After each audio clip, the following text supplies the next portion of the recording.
Om Namo Bhagavate Vasudevaya.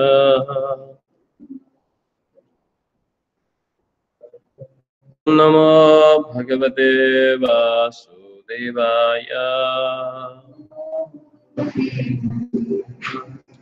Om Namo Bhagavate Vasudevaya.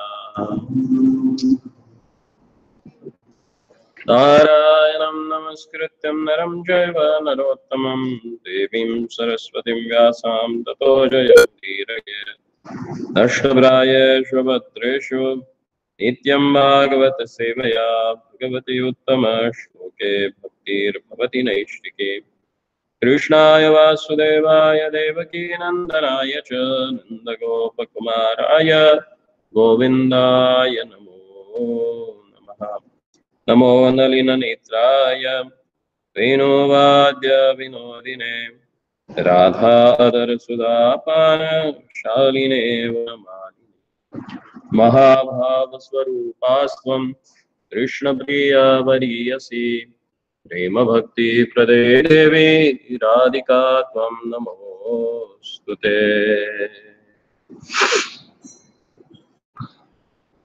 Reading from Srimad Bhagavatam, Canto 3, Chapter 24, text number 42. Vratam sastitho maunam Atmaika Sharano Munihe Nisango Vyacharat Shronim Anagnir Aniketaha Vratam sa astito maunam Atmaika Sharano Munihe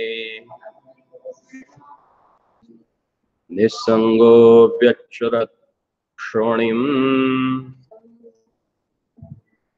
Anagniraniketaha Vratam sastito maunam Atmaika Sharano Munihe Nisango Vyacharat Shronim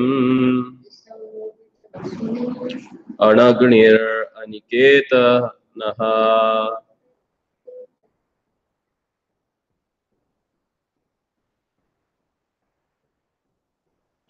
The sage Kardama accepted silence as a vow in order to think of the Supreme Personality of the Godhead and take shelter of Him exclusively.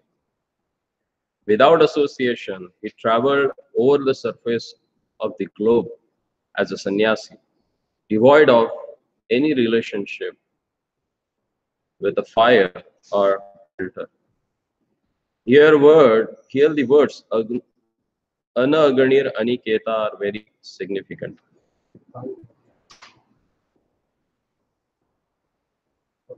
A sannyasi should be completely detached from fire and any residential quarters. A grahastha has a relationship with a fire, either for offering sacrifice or for cooking. But sannyasi is freed from two responsibilities. He does not have to cook or offer fire for sacrifice because he is always engaged in Krishna consciousness. Therefore, he has already accomplished all ritualistic performance of religion. Aniketa means without lodging. He should not have his own house, but should depend completely on the Supreme Personality of the Godhead. He should travel. Mauna means silence. Unless one becomes silent, he cannot think completely about the pastimes and activities of the Lord. It is not that because one is fool and cannot speak nicely, he therefore takes the vow of Mauna. Rather, one becomes silent so that people will not disturb him. It is said by Chanakya Pandit that a rascal appears very intelligent as long as he does not speak. But speaking is the test. The so-called silence of the silent impersonalist, Swami, indicates that he has nothing to say. He simply wants to beg. But silence adopted by Kardama Muni was not like that. He became silent for relief from the nonsensical talk. One is called a Muni when he remains grave and does not talk nonsense. Maharaj Ambarish set a very good example. Whenever he spoke about the pastimes of Lord. Mauna necessitates refraining from nonsensical talking and engaging the talking facility in the pastimes of the Lord. In that way, one can chant and hear about the Lord in order to perfect his life. Vratam means that one should take a vow as explained in the Bhagavad Gita. Amanitvam adambhitvam, without hankering for a personal respect and without being proud of one's material position. Ahimsa means not being violent. There are 18 processes for attaining knowledge and perfection. And by his vow, Kardama Muni adopted all the principles of self-realization.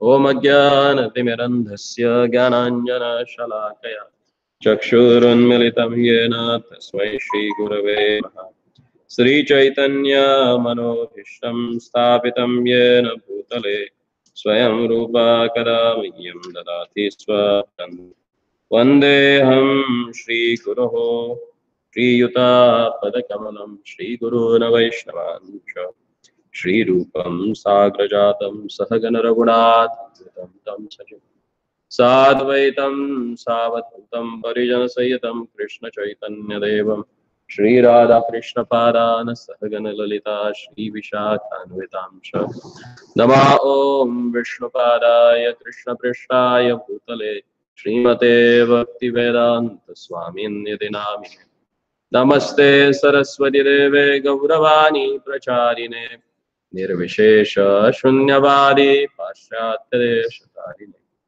Jaya Sri Krishna Chaitanya Prabho Nityananda Shri Advaita Gadadhar Shivasadi Gaurabhaktavinda Hare Krishna Krishna Krishna Hare Hare Hare Rama Rama Hare Hare Guratam Sastito Maunam Atmaika Sharano Munihi Nisango Vicharat Shonim Anagniraniketanaha. The sage Kardama accepted silence as a vow in order to think of the Supreme Personality of the God and take a shelter of Him exclusively, without association. He traveled over the surface of globe as a sannyasi, devoid of relationship with a fire and shelter. Here, earth is known as a Kshonim. And Kardama Muni, he traveled without fire and without aniketana. Means who has given up all the social and family responsibilities. Generally what happens when person gets attached to one particular place, then he think about the society of that community of that place. But here, after taking the vow of silence, he started traveling all over the earth, all over the earth.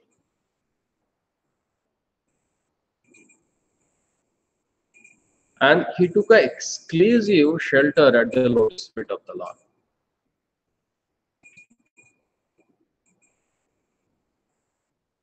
And how it was possible for him? Because he took a vow of silence. Because when one starts speaking to someone, that itself starts causing a bondage for him. Because any relation in this world that starts by just speaking only. So while traveling, he took a vow of mauna, so he does not want to speak anything.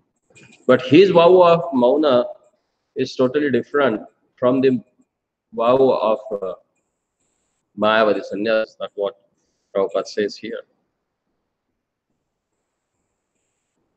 He took a vow of mauna so that he can exclusively and constantly think about Krishna. And Mauna was taken by impersonalists. It's just for the, as Prabhupada says here, he just simply wants to beg, nothing else. But the silence adopted by Karada Muni was not like that. He became silent for relief from non-sensual talk. As explained in Srimad Bhagavatam, that when the toad, he croaks, or frog, during the rainy season, when he croaks, then what happens? He simply invites his death. As Prabhupada says, oh, he calls up, I'm here, come and eat me. Like a snake, he comes to know and he comes and eats that frog.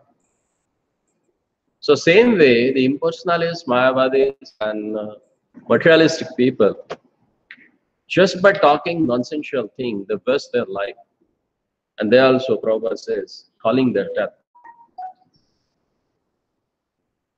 So most important thing, as explained in this purport, Prabhupada gives example of Maharaj Ambarish. He set a very good example. Whenever he spoke about the pastimes of the Lord. So when you start just speaking about the pastimes of the Lord, then you will not have a nonsensical talk. That is also called as a mauna. The means of taking a vow of a silence so that one can think completely about the pastimes of the Lord. And in the last part of a purport, Prabhupada says here that Vrata means that one should take a vow as explained in the Bhagavad Gita. Amanitvam adambhitvam. Without hankering for a personal respect and without being proud of one's material position. Ahimsa means not being violent. There are 18 processes attaining knowledge and perfection. And by his vow, Kardama Muni adopted all these principles of self-realization. In the 13th chapter of Bhagavad Gita, text number 8 to 12, these 18 principles of self-realization or attaining the knowledge about perfection has explained. Amanitvam, adambitvam, ahimsa, kshanti, marjavam, acharyopasanam, shaucham, stairyam, atma vinigraha. Indriyartheshu vairagyam, anahankare vacha, janma mrityu jara vyadhir, dukkha dosha anudarshanam. Asaktir anavishangam, putra dara grahadishu, nityam cha samashtatvam, ishtanishtopapatishu, mayi chanya yogena, bhaktir avivicharini, vivyakta desha sevitam, atra jnana samadhi. Adhyatma jnana nityanam, tattva jnanartha darshanam. Etad jnanam yati proktam, ajnanam yad ato anyataha.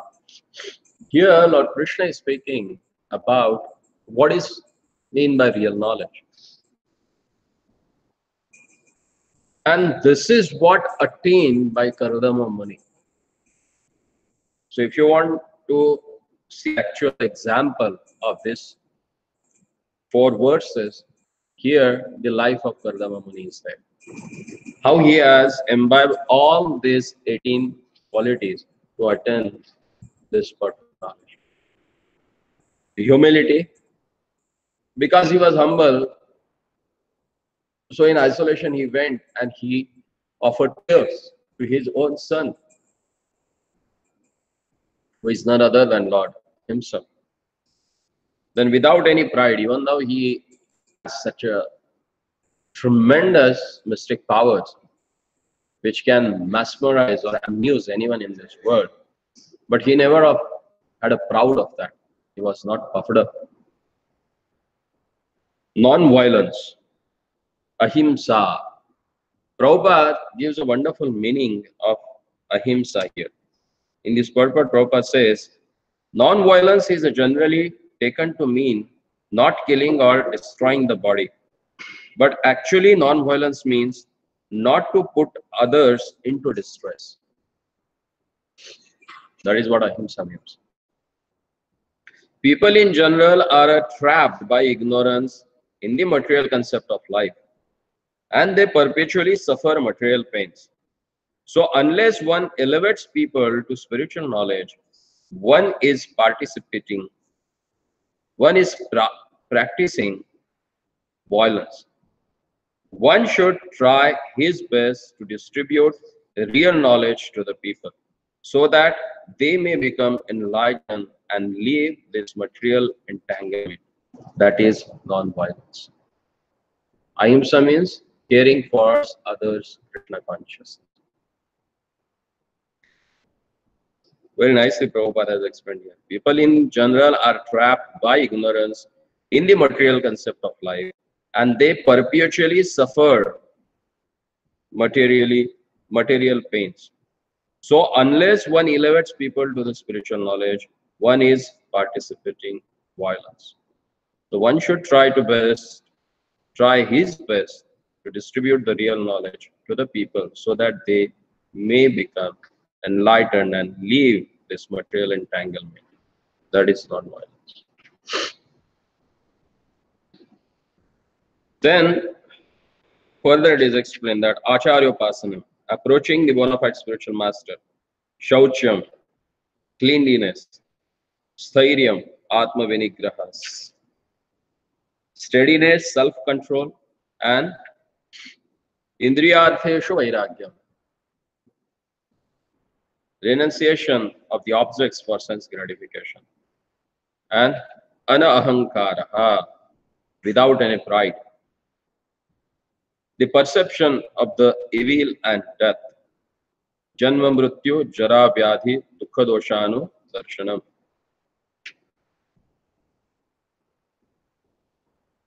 Freedom from entanglement with the children, wife, home, and the rest, even-mindedness, amid pleasant and unpleasant events.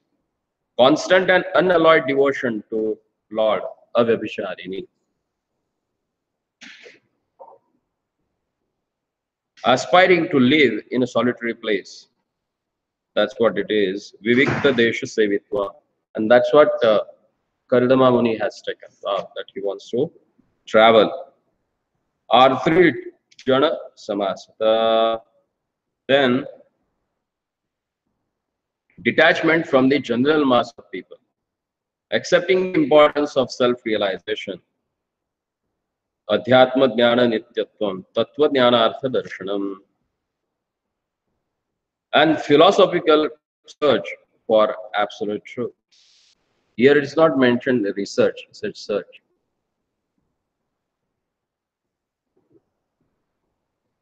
All these I declare to be the knowledge, and besides this, whatever there may be, is ignorance.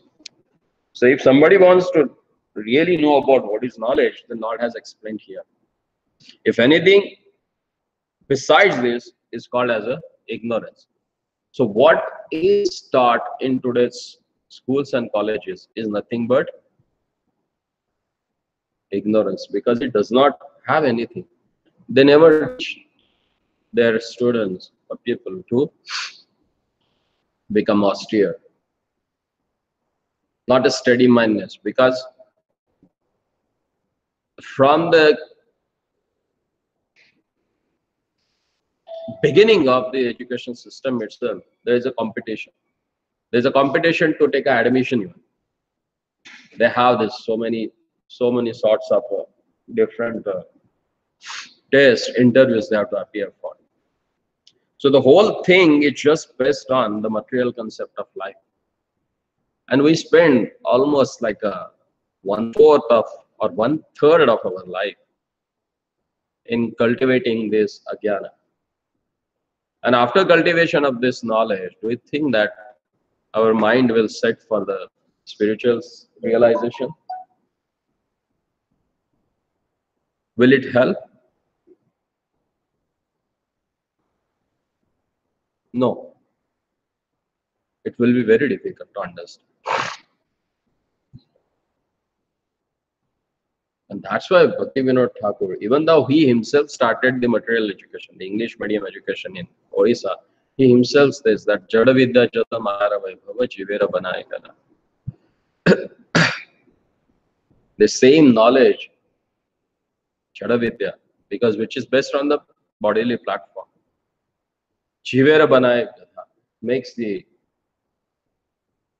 Jiva Katha for donkey. Then question comes, what to do? Simultaneously, it is necessary, and the duty of responsible person in the society, whether the parent, whether the teacher, whether the leader, that this real knowledge or knowledge of Bhagavad Gita should be given to their children. Because unless and until they are exposed to this real knowledge, it's not possible for them to make a tangible success in their life, whether materially or spiritually.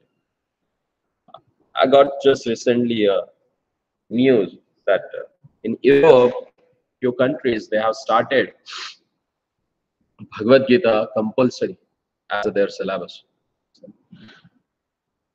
It's in Netherlands, Germany, and one more country. They have made it compulsory in their primary education. Bhagavad Gita is compulsory for them. Because they have realized, even the Prince of Abu Dhabi,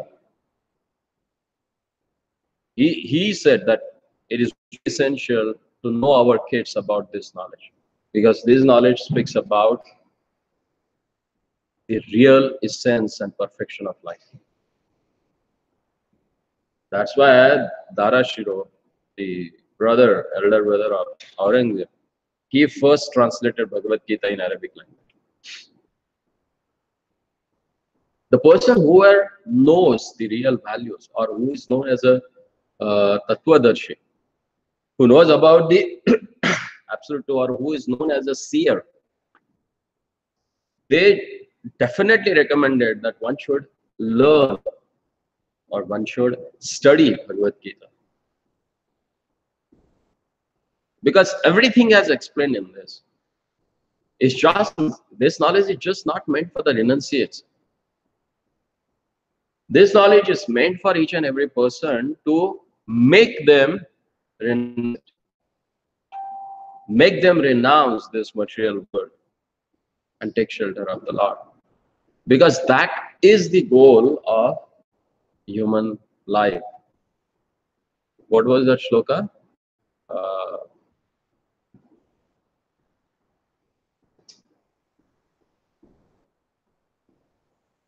This Varnashrama Institute is meant for pleasure of Lord. Varnashram Acharat Pumsan. One should perform or practice this Varnashrama for the pleasure of Lord Hari. Samsiddhir Shanam. The ultimate perfection of following all this thing is to please Lord Hari. Because Veder, Upanishader, Harir Sarvatra Giyate. Everywhere the glories of Lord Hari has explained. Then what is the purpose of gaining knowledge?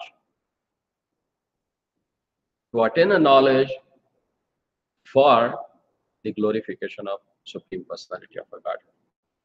Otherwise, there is no use of attaining any sort of knowledge in this world. Because everything should be used in Lord's service. And that's why Rupa Goswami Pad in Bhakti Rasamrita Sindhu, he says that Yena Kena Prakarena Mana Krishna Niveshaya. All the activities are meant so that mind can get properly engaged. So let's make Krishna as the object of all the activities so our mind can get attached at his lotus feet. And this is what has done here by Kardama Muni. He has gave up everything. For what sake? Because he wanted to absorb his mind absolutely and exclusively in the remembrance of the Lord. And for that reason, whatever was favorable, he accepted. And whatever was favorable, first of all, live the family life. And that's why those days, most essential thing was performing a devotional service, give up family life and go to the forest. So he went to the forest. And in previous Prabhupada says, it's not possible in this age now to go to the forest. Panchadasham Vanam Vraja. Prabhupada says it's not possible because nowadays people are not trained like that. They don't have a training of renounced order of a life. In previous era, it was very easy because the first 25 years of a life or 20 years of a life were spent in Gurukul in very modest and simple way, where people can learn about the detachment. But nowadays that thing is not there. Since now so much has facilities given to the kids and so much of burden of education has given. Even when whatever amount that I have spent for completing my graduation, same amount of money I have spent for just 1 year of my daughter's education right now. Because that's what this modern education system is. It teaches us how to get exploit and how to exploit people, nothing else. It never explains you about how to utilize this human form of a life for the benefits of the human society. But the flow of society is done in such a way, if you want to stay in society, you have to go along with that flow. But simultaneously, you should know that going along with the flow will drag you into the material world flow. So you have to resist yourself by taking up this Krishna consciousness very seriously. And when one takes that seriously, definitely he starts to achieve the 18 principles of knowledge, perfect knowledge. If a person has these 18 different characteristics in his personality, then one can understand that person is a spiritual or he is a seeker of a truth. He is a really sadhaka. Otherwise, there are pseudo personalities are there on the name of a spirituality. They are making a business. Prabhupada had explained in the previous purpose that people, they take up a sannyas to have a big family and the big facilities where they can enjoy. But that's not the purpose of a sannyas. Purpose of sannyas is to give up everything for the purpose of absorbing their mind in Krishna. And here, in the beginning of the purport, Prabhupada says, the word that has used, anaganir aniketaha, it is very significant. A sannyasi should be completely detached from the fire and any residential quarters. A grahastha has a relationship with a fire, either for offering sacrifices or for cooking. But sannyasi is freed from these two responsibilities. That means sannyasi should not engage in cooking and neither doing sacrifices or ritualistic activities, because they are not meant for his purpose. So what is most essential? That we have seen by the life laid by our great acharyas, like Ashad Goswamis. They followed this principle. Anagnir aniketaha. They never cooked themselves. They did madhukari. Very rarely, Sanatana Goswami made some bhattis, or once Rupa Goswami cooked that sweet rice. That's what the history tells about.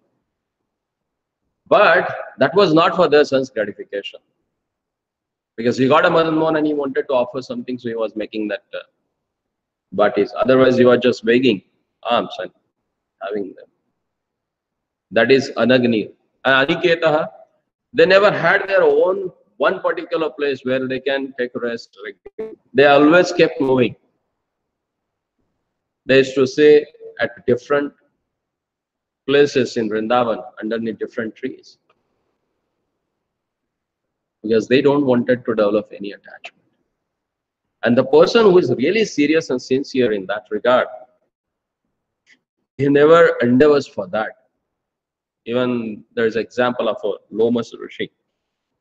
Lomasa, who has this loma, this hair on his body, there are innumerable. We can count how many hairs are there on our body.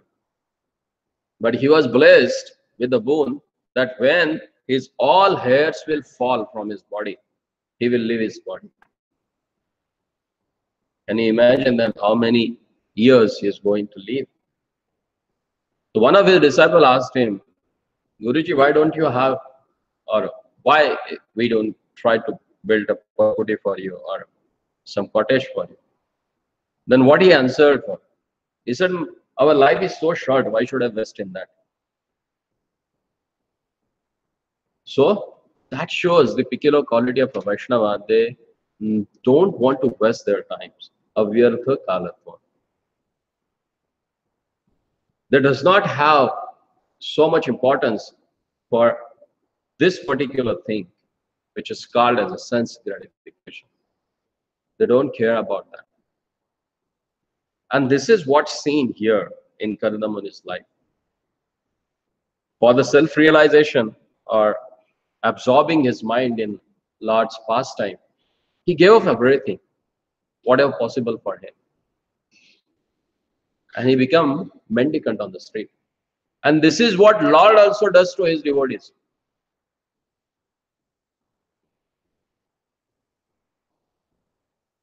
Karoti bhikshuk pati gehayinam. What he does? Padashritandi. Whoever has taken shelter at his lotus feet, he makes them pathika, a person on the road, a traveler.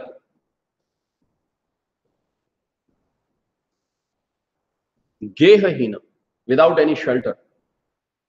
Unless and until he put them in that situation, they are not able to take shelter of the Lord, because ultimate shelter is Lord. If you don't have any shelter, then there is absolute shelter of Supreme Personality of a Godhead.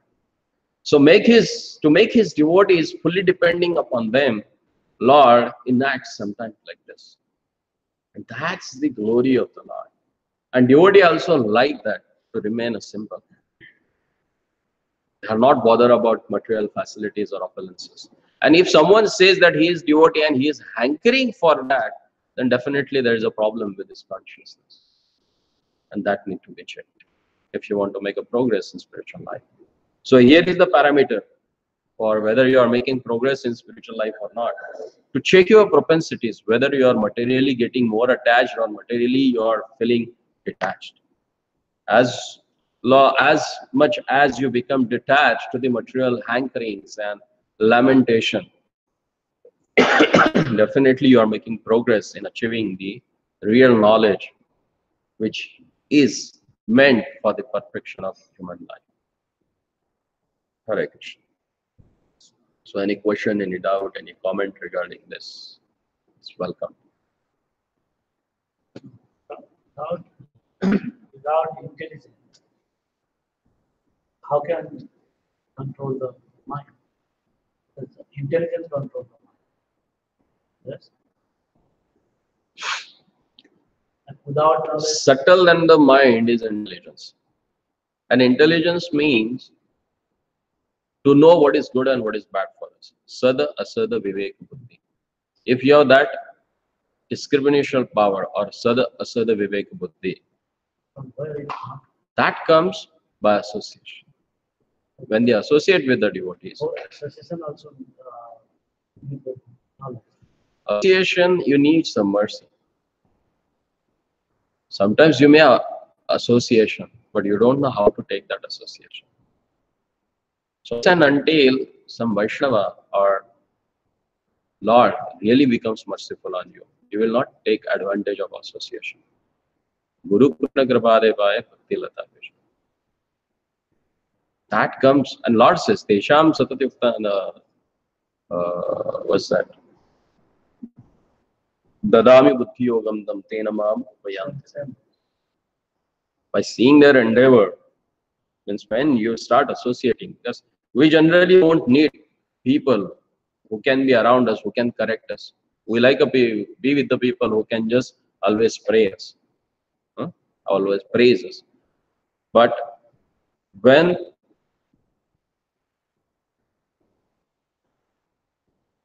you take initiative to take association of such a people, Actually, I'm saying that there is no question of knowledge behind. preliminary jnana is needed. Otherwise, how you will get attracted? But to achieve Lord, this preliminary knowledge is not that sufficient. It needs mercy of devotees also. Sometimes preliminary knowledge manifests or basic knowledge manifests that when we are in trouble. But when you are out of trouble, you may forget or you may tend to forget about that knowledge. Everyone knows that we are not this body but spirit soul. But realization is not there. And that realization comes when you associate with the devotees. Why? Because you hear it from them and you develop that sad asad viveka buddhi. Many people know we are soul, we are not this body, but later on they are not in there. They are not, because they are not taking association. That's why this association is important.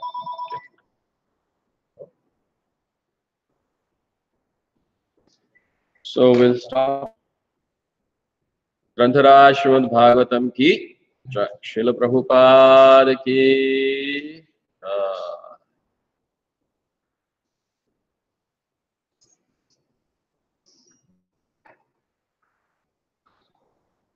reading from